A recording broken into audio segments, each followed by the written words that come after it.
श्री 108 शीतल सागर जी महाराज की जय। परम पूज्य मुनि श्री 108 प्रसन्न सागर जी महाराज की जय। उपस्थित जिन धर्म प्रेमी भव्य जी, मनुष्य जीवन में साधु संतों का समागम पाना, साधु संतों का समागम पाने के उपरांत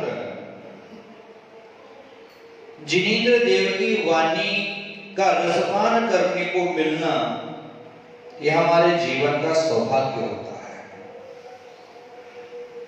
साधु संतों से जाकर अपनी समस्याओं का समाधान करना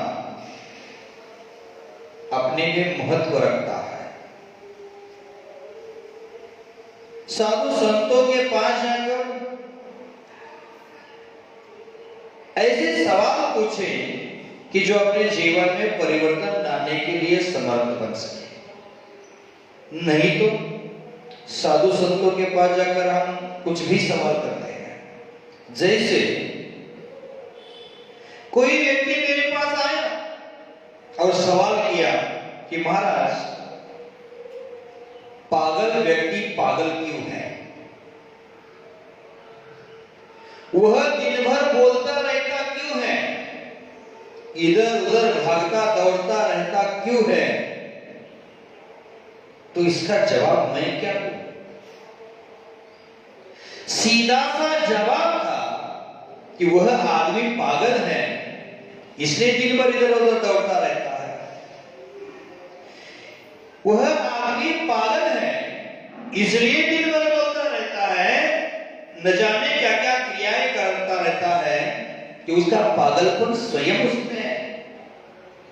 वह तो व्यक्ति पागल है, लेकिन मनुष्य का पागलपन आज वर्तमान में है, वह पागल व्यक्ति से भी ज्यादा है। क्योंकि आज व्यक्ति ने अपने जीवन से ज्यादा महत्व धन को दिया है, द्रव्य को दिया है, और अपने से ज्यादा महत्व धन दौलत को आज दे रहा है। आज व्यक्ति को पैसे का पागलपन छा गया है, और वह पैसे का पागलपन बहुत खतरनाक होता है। और पैसे के पागलपन में व्यक्ति अपना फर्ज भूल जाता है, अपना कर्तव्य भूल जाता है, कर्तव्यहीन हो जाता है। आज श्रावकों के कर्तव्य क्या है, वह व्यक्ति भूल चुका है। हम जैनी हैं, ना रात को चैन है ना दिन को चैन है, लेकिन कहते हम चैन है। चैन से खाना भी नहीं मिल रहा है उसको, चैन की नींद भी नहीं है, लेकिन जैन कह रहे हैं। मैं कहता हूं, 3 को भूले 6 को छोड़े, 11 का आता न नाम, कमर कसे सीना ताने, कहता जैनी मेरा नाम। मात्र नाम का जैनी होने से क्या मतलब है? आज का व्यक्ति 3 को भूला है। सम्यक दर्शन, सम्यक ज्ञान, सम्यक चारित्र को भूल चुका है, उसकी महिमा को भूल चुका है, उसके मूल्य को भूल चुका है। एक सम्यक दर्शन ऐसे मूल्यवान वस्तु है जगत में कि वह आदमी को शाश्वत सुख का मार्ग दर्शाती है। किसी ने मुझे पूछा, महाराज जी सम्यक दर्शन का महत्व क्या है?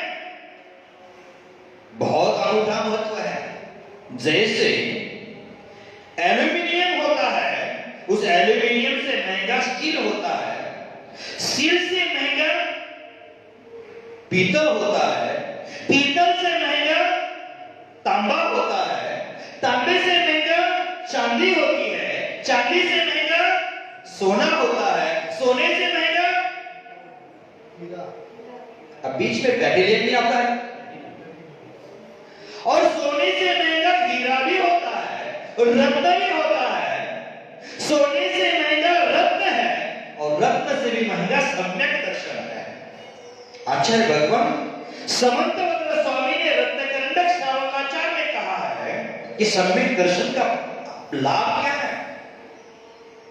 गाथा कहते हैं, सम्यक दर्शन शुद्धा नारगरियग नपुंसकत्वानि दुष्कुल विकटल पायु दरिद्रता वज्रंति नप्यवर्ति कहा।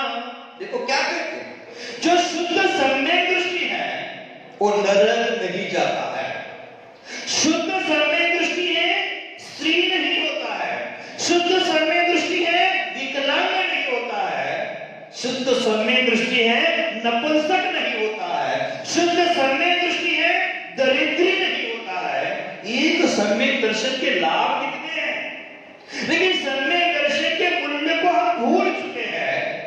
सम्यक दर्शन, सम्यक ज्ञान, सम्यक चारित्र को भूल गए, तीन को भूले।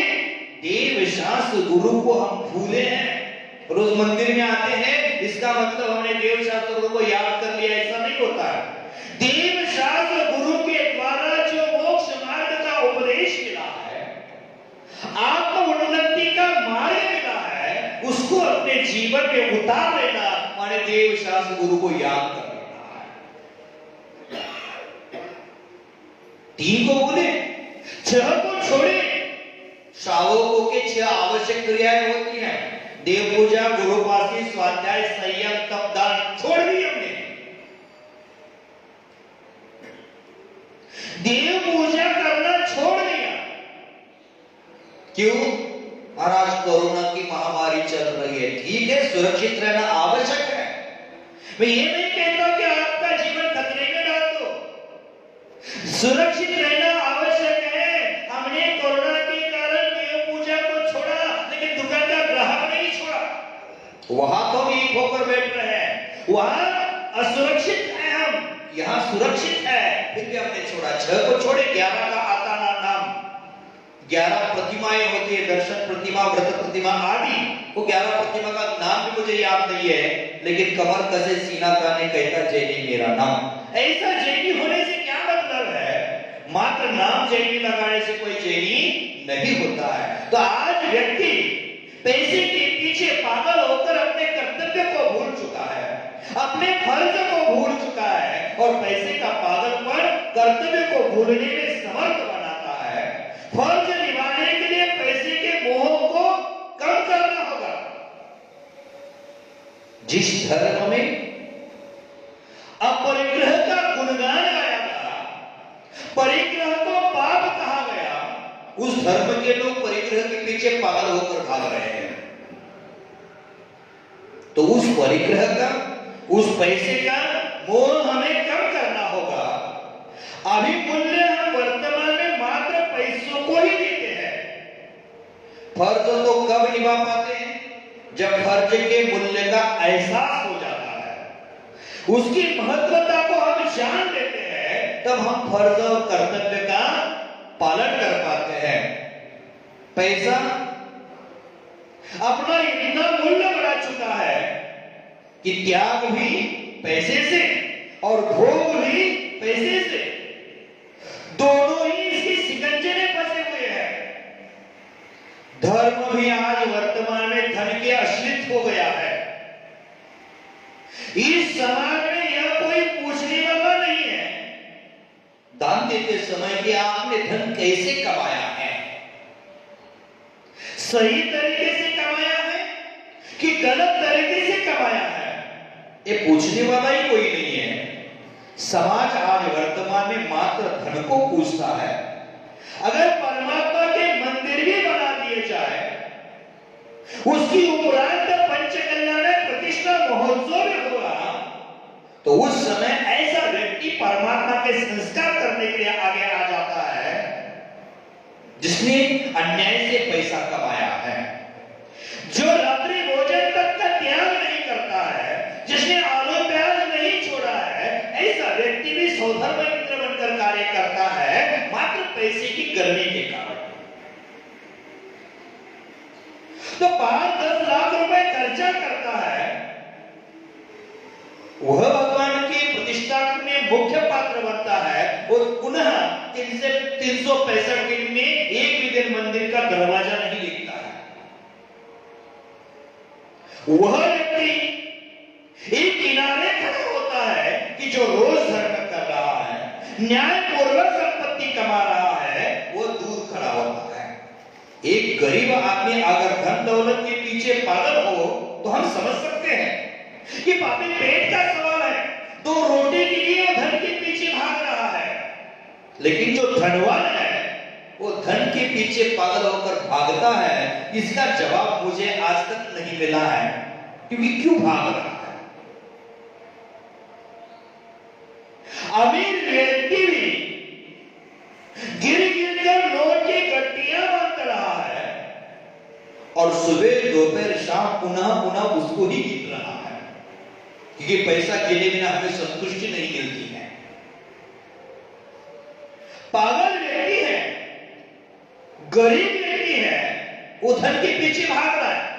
लेकिन ये पागल व्यक्ति धनवान होते हुए भी धन का सही अर्जन न करने के कारण उस धन दौलत के लिए आज व्यक्ति को कितने बही खाते अलग अलग रखने पड़ते हैं, पर जीवन जीने का बही खाता आज तक उन्होंने रखा नहीं है। बिजली फोकट चल रही है, पंखा फोकट चल रहा है, पानी का नल फोकट जा रहा है, तो हम घर में चिल्लाते हैं, पानी बंद करो, नल तो पानी फोकट जा रहा है, बिजली बंद करो, बिजली फोकट जा रही है, पंखा बंद करो, पंखा फोकट चल रहा है। अरे पागलो, हमारा जीवन फोकट जा रहा है, उस पर कभी भी ध्यान दिया करो। हमने उस पर ध्यान ही दिया नहीं है। जिसने अपने अच्छे कर्म किए हैं, बुरे कर्म किए हैं, उसका भी हिसाब किताब लिखा करो कि जीवन में हमने अच्छा कार्य कितना किया, बुरा कार्य कितना किया, धर्म कार्य में हम प्रोत्साहन कितना दिए और धर्म कार्य में हमने टांग कितनी खींच ली, इसका भी लेखा जोखा अपने जीवन में लिखा करो।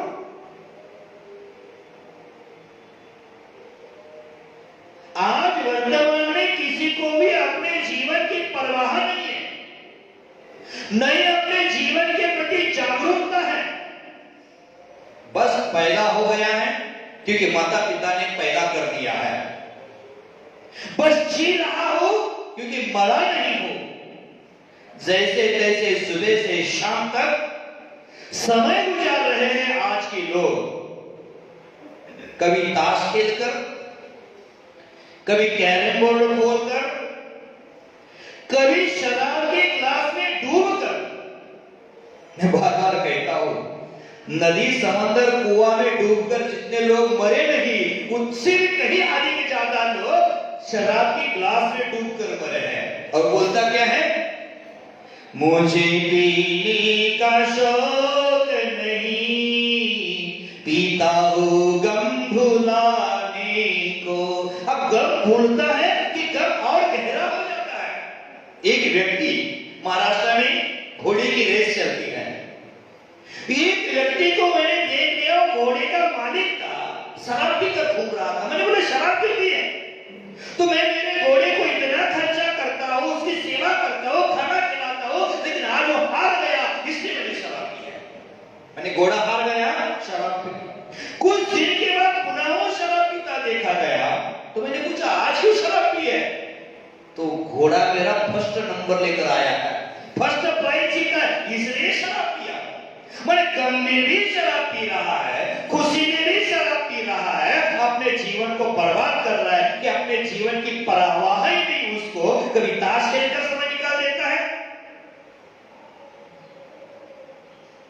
कभी कैरम बोर्ड खोल देता है, और आज वर्तमान में मोबाइल में कभी पबजी खेल लेता है, टिकटॉक में वीडियो बना देता है। और आज टिकटॉक को बैन हो गया तो क्या आ गया,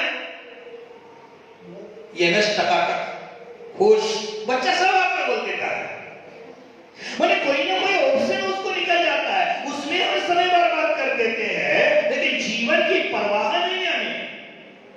जीवन की परवाह भी होनी चाहिए, जीवन को समझना भी चाहिए।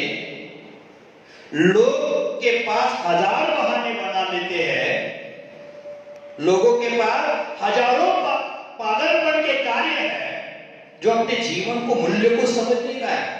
दिन भर ताश खेलेगा, पबजी खेलेगा, लॉकडाउन में आपने बहुत काइट उड़ा दिए, बहुत पतंग उड़ा दिए, लेकिन प्रवचन सुनना है तुम्हारा समय नहीं है, पूजा का सीजन चल रहा है।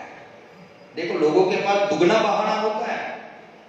अब प्रवचन में क्यों नहीं आते, अभिषेक क्यों नहीं करते, महाराज पूजा का सीजन चल रहा है, समय नहीं मिलता है। ठीक भाई, धंधा करना है करो, लेकिन काला धंधा मत करो। सीजन होने के उपरांत महाराज से बोलते हैं धर्म में दान करो, तो बोलते हैं महाराज कोरोना चल रहा है, दुकानदारी नहीं हो रही है, कहां से जाएंगे। एक बार मंदिर क्यों नहीं आते, प्रवचन क्यों नहीं सुनते, तो बोलता है कि सीजन चल रहा है, और दान करने के लिए बोलते हैं तो बोलते हैं कोरोना का काल चल रहा है, धंधा कहां चल रहा है। क्यों सुनील, सही बोला कि गलत बोला? हमारी नीति ऐसी बनी है, हमारा व्यवहार ऐसा बना है कि उसके कारण हम अपने जीवन के मूल्यों को भूल रहे हैं, हजारों बहाने बना लेते हैं। किसी को बोला ताश क्यों खेल रहा है, तो बोलता वक्त काटना है। कोई व्यक्ति होगा इसमें कि सुबह अखबार पढ़ लेता है, अखबार पढ़ना बुरी बात नहीं कहूंगा, अखबार पढ़ लेता है। उसको पूछा मंदिर क्यों नहीं आती है, तो बोलता टाइम नहीं है, सुबह अखबार पढ़ता है। ऑफिस में जाए, दुकान में जाए तो वहां भी अखबार लेकर बैठा है, दिन भर दुकानदारी करता है, घर में आता है और शाम के समय पुनः वही अखबार लेकर बैठता है। उसको पूछा अरे दिन में 3 बार अखबार पढ़ के क्या करे, टाइम पास कर रहा हो। मंदिर क्यों नहीं आती, तो बोलते टाइम नहीं है, और दिन में 3 बार अखबार लेकर बैठता है तो बोलता है टाइम पास कर रहा है। और ये दोगली नीति क्यों चल रही है व्यक्ति की, दोगला व्यवहार क्यों चल रहा है व्यक्ति का। अगर केवल वक्त काटना ही जीवन होता तो ये जीवन का कोई अर्थ ही नहीं बचता। तो ये काया विसर्जित हो जानी चाहिए। जीवन का कोई लक्ष्य, जीवन का कोई ध्येय हमारे पास नहीं है, तो जीवन केवल धंधे पर, कंधे पर शव ढोने के समान है। मनुष्य अपना फर्ज क्यों भूल जाता है, उसे अपने फर्ज याद ही कहां आते हैं। मनुष्य की आज दृष्टि, मनुष्य की सोच, मनुष्य के विचार आज इतने संकुचित हो गए हैं, वो फर्ज के नाम पर मात्र अपने बेटे की स्कूल की फीस भरना उसको याद रहता है। फर्ज के नाम पर पत्नी को लिपस्टिक लाकर देना उसको याद रहता है। फर्ज के नाम पर स्वयं अप टू डेट रहना उसको याद रहता है। लेकिन फर्ज के नाम पर अपनी मां को सामान लाना वह भूल जाता है। फर्ज के नाम पर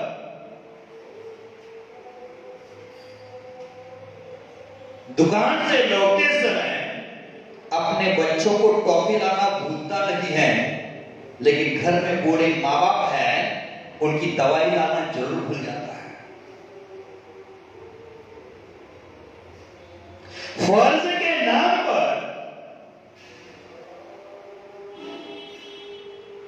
हम अपने जीवन को उल्लू बना रहे हैं, स्वयं को पागल बना रहे हैं, स्वयं को हम दोषी बना रहे हैं।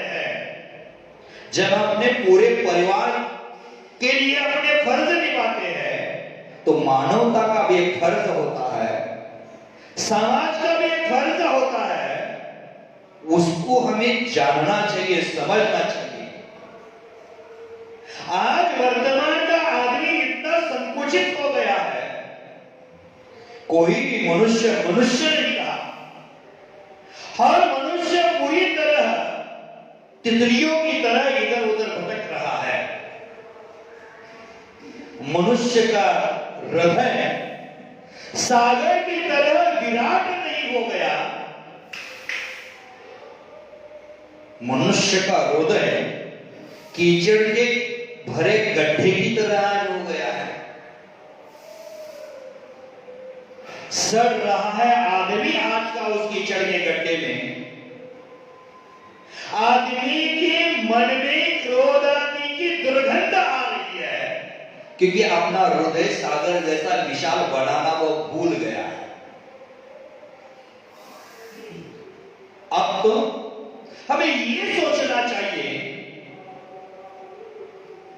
कि सभी जगत के प्रति हमारा मैत्री भाव होना चाहिए। हम भगवान के सामने पाठ बोलते हैं, मैत्री भाव जगत में मेरा सब जीवों से। ये भगवान को सुनाने वाला पाठ है कि अपने जीवन में उतारने वाला पाठ है? या तो बोले मैत्री भाव जगत में मेरा सब जीवों से नित्य रहे, और घर में जाकर भाई से झगड़ा कर ले, रे पागलो भाई जगत का है कि जगत के बाहर का है?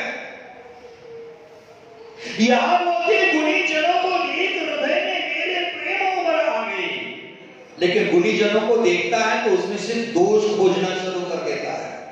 ये मात्र मंदिर जी में एक भाषा और मंदिर उतरने के बाद दूसरी भाषा। अरे पागलो, आप कहां बनोगे भगवान के भक्त? तो आचार्य भगवंतों ने कहा है कि हमारे जीवन में ऐसा आत्मविश्वास पैदा होना चाहिए कि हम अपने जीवन को ऊंचाई की ओर ले जा सकते हैं। हम अपने जीवन को अच्छाई के मार्ग पर ले जा सकते हैं।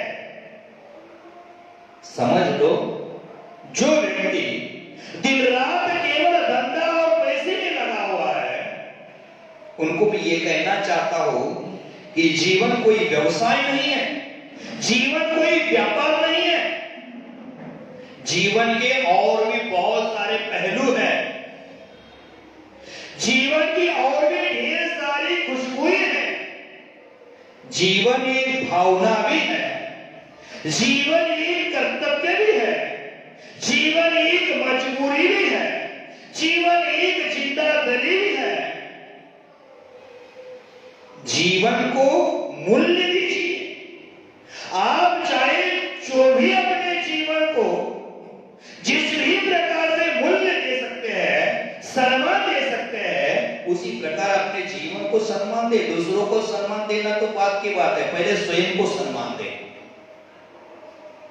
आपको समाज में सम्मान चाहिए कि अपमान चाहिए? क्या चाहिए? आपको लगता है ना समाज वाले मुझे सम्मान दे कि अपमान दे? लगता है सम्मान की चाह तो सब करता है, लेकिन अपमान की चाह? भगवान बनना तो सब चाहता है, लेकिन भगवान बनने का मार्ग चुनना कोई नहीं चाहता। ये बार बार कहता हूं, सम्मान मिलेगा तुझको, अपमान करना छोड़ दो। हम दूसरे का अपमान करते हैं, पग पग पर, कदम कदम पर दूसरे का अपमान करने के लिए हम खड़े हैं।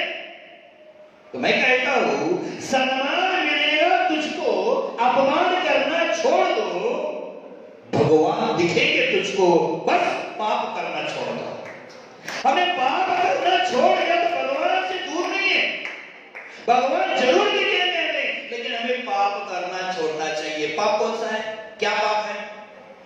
हिंसा पाप है, झूठ पाप है, चोरी पाप है, कुशील पाप है, और परिग्रह पाप के पुण्य है। तो क्यों कमा रहे इतना? और कमाया हुआ और कुछ गिने चुने पैसे का टैक्स बचाने के लिए फिर 2 नंबर के वही रखना पड़ रहा है, फिर ईडी वालों से डरना पड़ रहा है, फिर इनकम टैक्स वाला आता है तो और डरना पड़ रहा है। क्यों भाई इतना कमा रहे? ये तो पाप है। इतना तो समझो, अपना परिवार चलाने के लिए कमाना पाप नहीं है, ये अपना कर्तव्य है, लेकिन ज्यादा गट्टियां बांध कर रखना बहुत भारी पाप है भाई। तो आचार्य भगवंतों ने कहा है कि हमारे जीवन के मूल्य को समझे और जीवन अपने स्वयं के जीवन का जो सम्मान करता है, उसे कई स्वर्ण पदक और कई सुवर्ण मुकुट से भी ज्यादा कीमती वस्तुएं मिल जाती है। आपका मन मजबूत हो तो मजबूत मन आपकी हारी हुई जिंदगी को फिर से जीत में बदल सकता है। ध्यान से सुन लेना, मजबूत मन हो तो हारी हुई बाजी को भी जीत में बदल सकता है, और हार कर भी जीतता है उसको क्या कहते हैं? वाह, बाजीगर है बाजीगर। बाजी हारते हारते जीत जाता है, उसको बाजीगर कहा जाता है। तो हमारे जीवन में भी हमारे मन को मजबूत करो, संकल्प को मजबूत करो, संघर्ष को मजबूत करो, धर्म की दृढ़ता को मजबूत करो। हम हारी हुई बाजी भी पुनः हार सकते हैं। जिंदगी में हार मानना मुझे किसी ने सिखाया ही नहीं। प्रयास करते रहो, करते रहो, लगे रहो, करते रहो, लगे रहो। मजबूत मन है आपकी हारी हुई बाजी को, हारी हुई जिंदगी को जीत में बदल सकता है। मजबूत संकल्प डूबते हुए को तिरा सकता है, भटके हुए को रास्ता दिखाता है। हमारे मजबूत मन का संकल्प अपने मन में घर बना चुकी हीन भावना पर विजय प्राप्त करा सकता है। हमारे मन में हीन भावना कितनी बड़ी है, हमें कितना संगठित रहना चाहिए। पश्चिम बंगाल में आप जैनी की आबादी है, कितनी होगी? कितनी होगी नरेश भाई? हाँ, 10,000 हो गए तो हम पागल जैसे नाचना शुरू कर देंगे। बिहार झारखंड दोनों राज्य में मिलकर 10,000 जैनी की आबादी है, उससे बहुत कम है। ठीक है, पूरा बंगाल का छोड़ दो, मुर्शिदाबाद डिस्ट्रिक्ट में जैनी की आबादी कितनी? 1500, 1700, 1800, 2000। जियागंज में जैनी की आबादी कितनी है? 200, 250, उससे ज्यादा। 200, 250 आबादी में हम संगठित रहना चाहिए। जियागंज की आबादी कितनी है? पूरे जियागंज की आबादी नगर निगम क्षेत्र में 35,000 में हम मात्र 200, 250 हैं। हमें संगठित रहना चाहिए। हमारे मन का मुद्दा पुनः यहाँ जीने के लिए भी मुश्किल कर देगा। हमें संगठित रहना चाहिए। हम 45 दिन में 45 पद हो जाएंगे, इधर उधर खिंचाव हो जाएगा, तो हम संगठित हो जाएंगे। 5 उंगलियां हैं, एक एक को हम मरोड़ सकते हैं, मोड़ सकते हैं, लेकिन 5 एक साथ हो जाए तो कोई की हिम्मत नहीं उसको मोड़ने की, मरोड़ने की। उसी प्रकार किसी भी कार्य में सामाजिक हो, आपका पारिवारिक हो, उसमें सभी को संगठित रहना चाहिए। जिस घर में बहुत मत चलते हैं वो घर नीचे जाने में समय नहीं लगता है, और जिस समाज में वाद विवाद चलता है, मतभेद चलते हैं, संघर्ष चलता है, वो भी समाज नष्ट होने में समय नहीं लगता है। समाज का विकास, समाज की उन्नति, समाज का उत्कर्ष की नींव है संगठन। संगठन से हमारे जीवन में उत्कर्ष आएगा। तो आचार्य भगवान कहते हैं कि हमारे मन को मजबूत बनाना चाहिए। अपने मन में घर बना चुकी हीन भावना पर विजय प्राप्त करना है। तो अपने मन पर शंका संदेह करने की बजाय अपनी स्वयं की योग्यता बढ़ाओ, अपना स्वयं का विश्वास बढ़ाओ। हम संदेह कर रहे स्वयं पर, हम ये कर सकते हैं कि नहीं करेंगे, हमारी ये ताकत है कि नहीं है, मैं कर सकता हूं, मैं कर सकता हूं कि नहीं, ये सवाल मत करना, मैं कर सकता हूं। इम्पॉसिबल में ही पॉसिबल छुपा हुआ है, नामुमकिन में ही मुमकिन छुपा हुआ है। ये मुमकिन को ढूंढने की आदत डालो। इम्पॉसिबल बोलने से अच्छा उसका भेद कर दो, छेद कर दो। आई एम पॉसिबल बोलना शुरू कर दो। मैं ये कर सकता हूं, मेरे द्वारा ये होने वाला है, ऐसा हमेशा सकारात्मक सोच रखो। क्योंकि सकारात्मक सोच होती है, गुणात्मक सोच होती है, भावनात्मक सोच होती है, वो आदमी को सुख शांति जरूर देती है। लेकिन हमारी सोच आज नकारात्मक बनी है, नेगेटिव सोच बनी है, पॉजिटिव सोच ही नहीं बन पा रहा है हमारा। क्यों नहीं बन पा रहा है? कि हमारे अहम ने हमें घेर लिया है,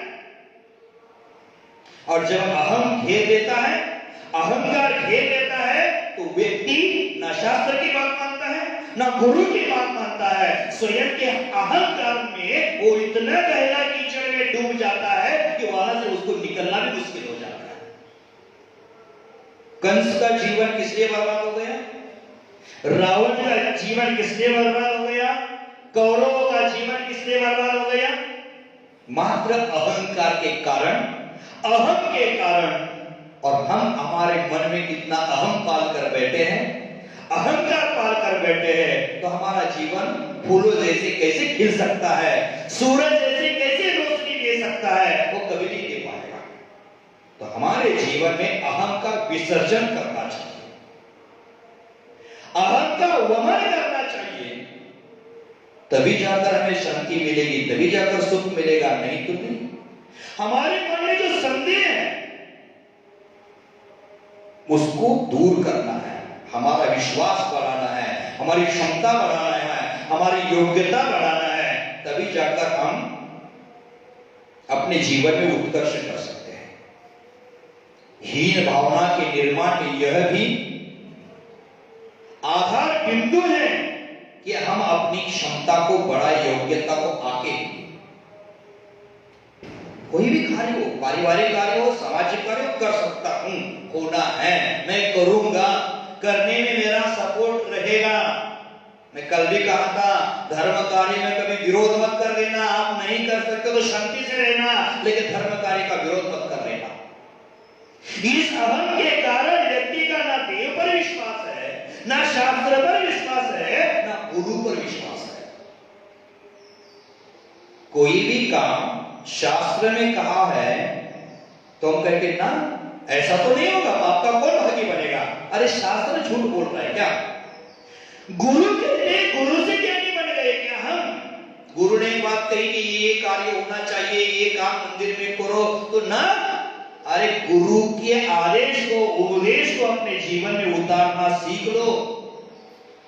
वहां ज्ञान ज्यादा बांटना मत शुरू करो, ज्ञान का अहंकार मत करो, आगम के विरुद्ध मत चलना, अपने अहंकार को बनाए रखने के लिए गुरुओं के आदेश को मत ठुकरा लेना, शास्त्र की आज्ञा को मत डाल लेना, देवों को अपमानित मत कर लेना।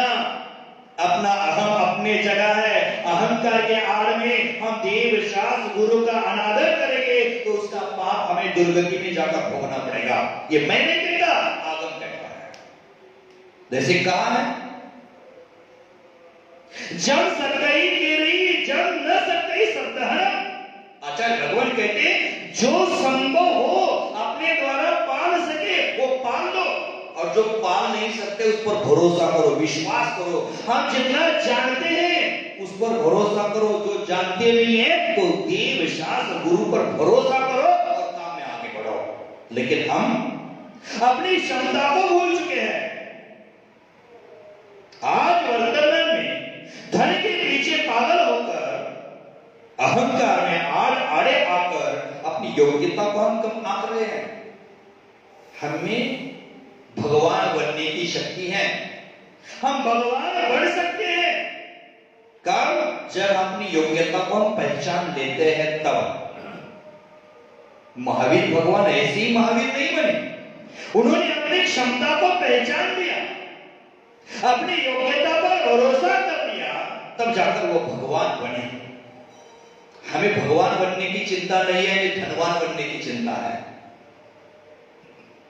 तो भव्य बंधु है, जीवन है, जीवन के मूल्य को समझो। जीवन में आई हुई कठिनाइयां, जीवन में आई हुई समस्याओं को मजबूती के साथ सामना करो, क्योंकि आज वर्तमान में व्यक्ति तो धन से संपन्न हो गए हैं, लेकिन मन की गरीबी से वो कुंठित हो चुके हैं। अपने विश्वास को कमजोर न होने देना। जो लोग अपनी सफलता के लिए निरंतर सकारात्मक, रचनात्मक प्रयत्न करते रहते हैं, उनकी हर पीढ़ी, अगली पीढ़ी निश्चित रूप से अमीरी का जीवन जीती है। आज वर्तमान में धर्म के आड़े आकर हम अपने जाति का अभिमान कर रहे हैं, अपने ज्ञान का अभिमान कर रहे हैं, अपने रूप का अभिमान कर रहे हैं, अपनी सुंदरता का अभिमान कर रहे हैं। चेहरा सुंदर होना अच्छा है कि काला होना अच्छा है? आप अपने बेटे की शादी करना चाहते हैं, बहू देखते हैं, काली बहू पसंद करेगी कि गोरी बहू पसंद करेगी? काला कलर अच्छा होता है कि सफेद कलर अच्छा होता है? काला कलर होता है, काला मास्क भी पहनकर आए। अगर काला कलर खराब ही होता है तो काले काले पार्षद भगवान की जय क्यों बोलते हो? अगर सुंदरता ही शोभनीय होती, सुंदरता ही पूज्य होती तो पार्षद भगवान की भी हम पूजा कर रहे हैं। चेहरे से सुंदर होने से कोई सुंदर नहीं होता है, आचरण सुंदर होना चाहिए, विचार सुंदर होने चाहिए, तब जाकर उनके चरण सुंदर हुआ करते हैं। हम चेहरे के पीछे पागल हैं, चेहरा सुंदर करने के लिए न जाने क्या क्या लगा लेते हैं। हमने एक बार मराठी की चापलाइन लिखी थी, बोल रहा हूं, सुन लेना। काला काळा कलर केसांना, भूरा रंग बोयाना, लाल रुजू गालाला, लाल कांडी कोटाला, नेल पॉलिश बोटाला, कैना पयेकर रंगाचा कारखाना। अब समझ गए? हिंदी में बता। काला कलर बालों को, काला कलर बालों को, भूरा रंग भुइयों को, लाल रुजू गालों को, लाल लाल कांडी मान लिपस्टिक ओटो को और नेल पॉलिश बोटो को। समझ में नहीं आ रहा है महिला है कि कलर का कारखाना है? चेहरे की सुंदरता बढ़ाना है हमें। आपको सुंदर चेहरा मिला है, आपका सौभाग्य है। चेहरा सुंदर मिला है, आपका सौभाग्य, सौभाग्य की बात है। पर यदि आप सुंदर नहीं है, आपका रंग काला है, सांवला है, नाक चपटी है, नाक छोटी है, दांत टेढ़े हैं, तो आईने में देखकर रोना मत, आंखों में आंसू मत लाना। अपनी बदसूरती से कुछ सीख लेना, जीवन को सुंदर और खूबसूरत बनाने का प्रयास करना। शरीर की सुंदरता ही सब कुछ नहीं है। रोज मंदिर में ईश्वर से, परमात्मा से प्रार्थना कर लेना, हे भगवान, हे प्रभु, हे परमपिता परमेश्वर, हे जगत पिता परमेश्वर, मुझे इतना समर्थ देना, मुझे इतनी शक्ति देना कि मुझे चेहरा तो सुंदर नहीं मिला है, लेकिन मुझे इतनी शक्ति देना, मैं सुंदर दिल का, नेक दिल, सुंदर हृदय का इंसान बन सकूं।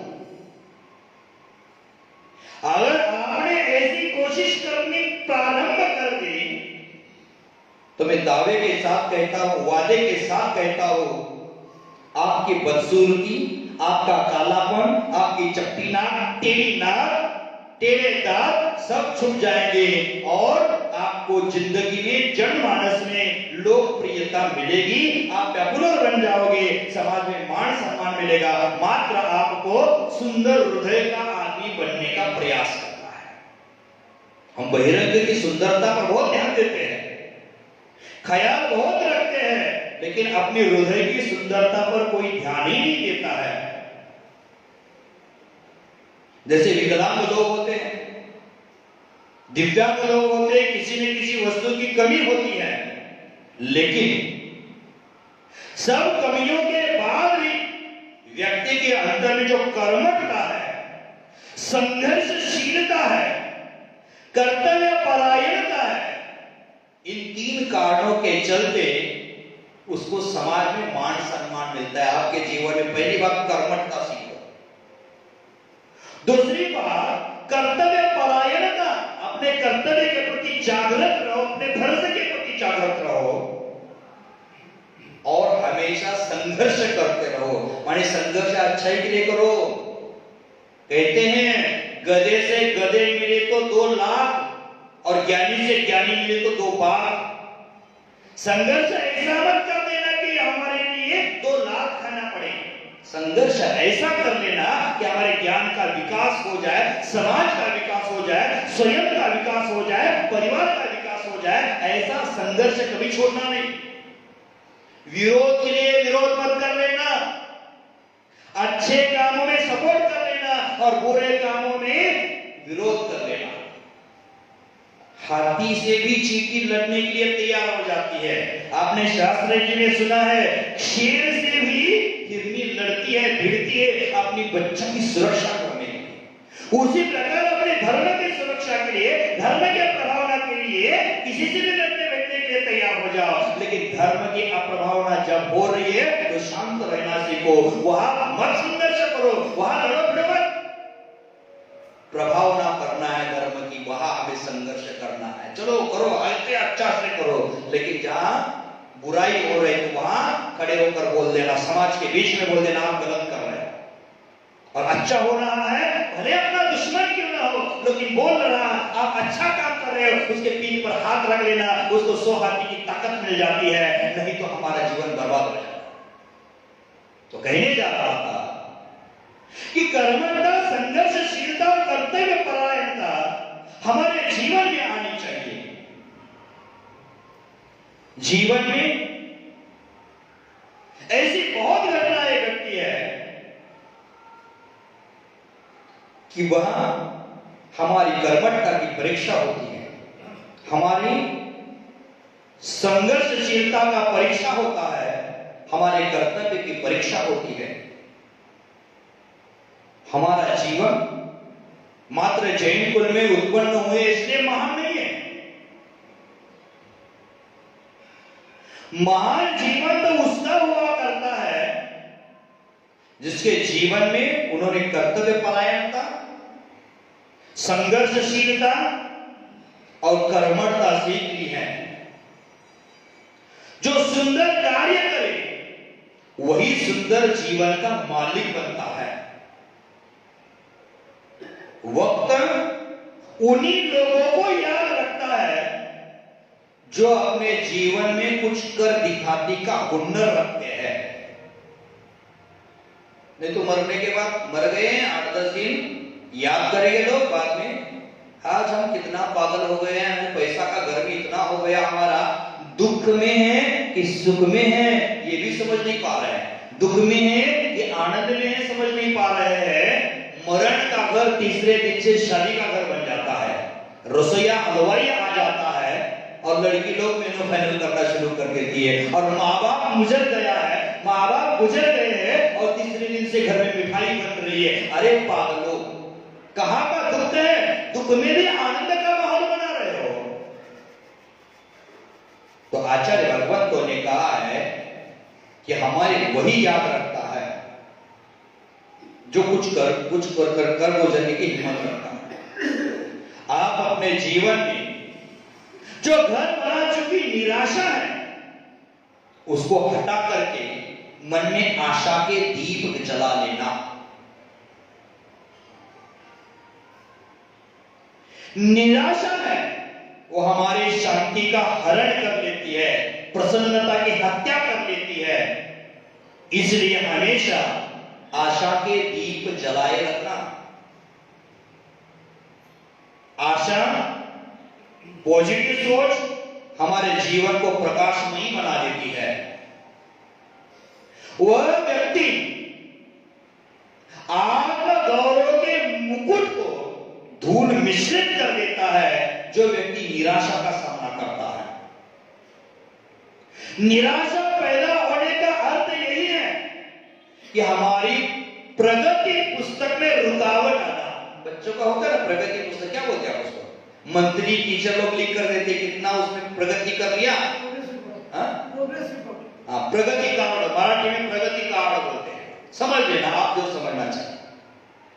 तो हमारे जीवन में निराशा है वो प्रगति को रोक लेती है, और निराशा का झोला कंधे पर लटकाकर व्यक्ति सफलता की कामना कैसे कर सकता है।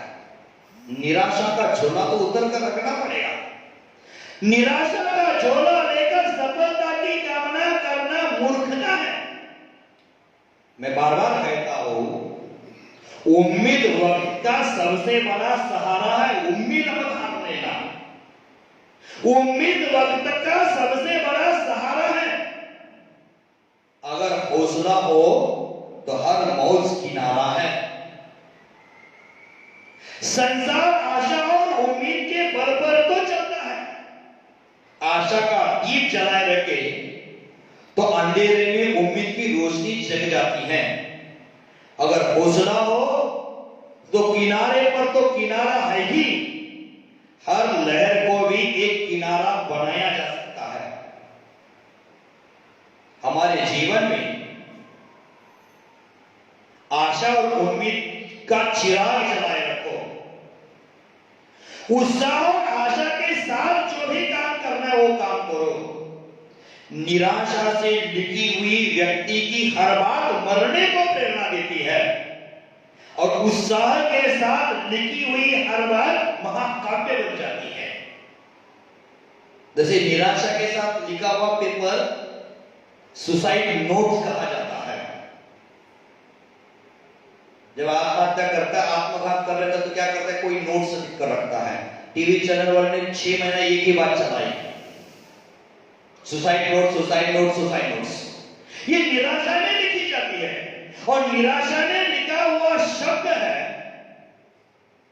वह सुसाइड नोट्स बन जाता है, और उत्साह के साथ लिखा हुआ छोटा सा भी शब्द, छोटी सी बात है, वो महाकाव्य की चौपाई बन जाती है, महाग्रंथ बन जाता है। आप अगर किसी के साथ मिलना चाहते हैं तो उत्साह के साथ जाए, वह मिलन आपके लिए सुखदायी होगा। कभी कुछ लिखे या कभी कुछ बोले, उत्साह के साथ बोलो। जो भी कार्य करना उत्साह के साथ करो। न काम करने के पहले होगा कि नहीं होगा, इससे क्या होगा, तो पहले नेगेटिव सोचेंगे तो काम कभी होने वाला नहीं होता है। तो उत्साह के साथ करना है। तो देखो, समझो, उत्साह है और उत्साहित व्यक्ति हमेशा अपनी मन का मालिक बन जाता है। स्वस्थ मन हमेशा नए मील का पत्थर स्थापित कर देता है, और उत्साह से लिखी हुई हर बात है वो महाकाव्य बन जाती है। आपने सुना होगा, जाना होगा, समझा होगा कि कालिदास, मैंने आपके मंत्री जी कालिदास की बात नहीं कर रहा हूं, जो विद्वान महज विद्वान कालिदास जी हो गए, संस्कृत के महाकवि बन गए। बचपन में भेड़ बकरियां चराते थे, और एक समय उनकी पत्नी ने उनकी निरक्षरता का उपहास उड़ाया, उनकी निरक्षरता पर हंसी, तो वो बात उन्हें दिल में घर कर गई, और कालिदास ज्ञान प्राप्ति को अपने जीवन का लक्ष्य बनाकर ज्ञानार्जन करने लगे। और वही व्यक्ति कालिदास ने मेघदूत और अभिज्ञान शांताकुल नाम का महाकाव्य लिखा। वह रचना आज भी विद्वानों में सम्मान को प्राप्त है। छोटी छोटी बातें होती है। तुलसीदास की बात है, रत्नावली ने उसके विषय भोगों की हंसी कर दी, तुलसीदास बनकर रामचरित का विन्यास कर दिया। मैंने हमें हुनर होना चाहिए, कुछ कर गुजरने का सामर्थ्य होना चाहिए, तभी जाकर अपने जीवन का विकास कर सकते हैं। कुदरत ने हर किसी के भीतर कुछ कर गुजरने का सामर्थ्य दिया है। विश्वास पूर्वक कहता हूं कि आप अपनी जिंदगी में कुछ कर सकते हैं। अपनी आंखों में सूरज की रोशनी है, आपके हृदय में चांद की शीतलता है, आपकी बुद्धि में बृहस्पति की ऊर्जा है। आप स्वयं अपने को पहचानने का कार्य करो, अपने सामर्थ्य को पहचानो, अपने उत्साह और ऊर्जा को अपने जीवन को भर दो, तो अपने जीवन में उन्नति आ जाएगी, अपने जीवन में सुख शांति मिल जाएगी। आखिर में यही कहना चाहता हूं, दुनिया को जीतने का हौसला रखो, दुनिया को जीतने का हौसला रखो, क्योंकि हर हार से कोई फकीर नहीं बनता और हर जीत से कोई सिकंदर नहीं बनता। हर हार से कोई फकीर नहीं बनता और हर जीत से कोई सिकंदर नहीं बनता। दुनिया को जीतने का हौसला रखते जाओ, एक के पीछे एक कार्य करते जाओ, कार्य क्षमता बढ़ाओ, विजयश्री अपने पास आ जाएगी, यश अपने जीवन में जरूर आ जाएगा। तो भव्य बंधु, समय हो चुका है। अंत में यही कहूंगा, एक नई प्रेरणा और एक नए लक्ष्य के साथ अपनी जिंदगी के पन्नों को खोल दो। एक नई प्रेरणा और एक नए लक्ष्य के साथ आनंद और उत्साह के साथ अपनी नई मंजिल का रास्ता तय करो। अपनी मंजिल मिल जाएगी और उस मंजिल पर पहुंचने के बाद जो मिलने वाला आनंद है वो बहुत सुकून देने वाला होता है, शांति देने वाला होता है। संघर्ष के साथ की गई पढ़ाई, संघर्ष के साथ कमाया हुआ पैसा, संघर्ष के साथ किया हुआ धर्म, उसका मूल्य हमेशा रहता है, उसकी कीमत हमेशा रहती है। अपने जीवन में संघर्ष करो, शांति के लिए संघर्ष करो, अहम का विसर्जन करने के लिए संघर्ष करो, धर्म उन्नति के लिए, समाज उन्नति के लिए, परिवार उन्नति के लिए आप हमेशा संघर्ष करते रहना। मन को मजबूत बनाकर कार्य कर लेना। मन की मजबूती ही कार्य की मजबूती है। मन मजबूत है तो सब कार्य संभव है, मन कमजोर है तो कोई कार्य हमारे लिए संभव हो नहीं सकता। सबका मन मनबुझ बने, पवित्र बने। इसी मंगल भावना के साथ आज यही चर्चा को विराम करता हूँ। जय महावीर।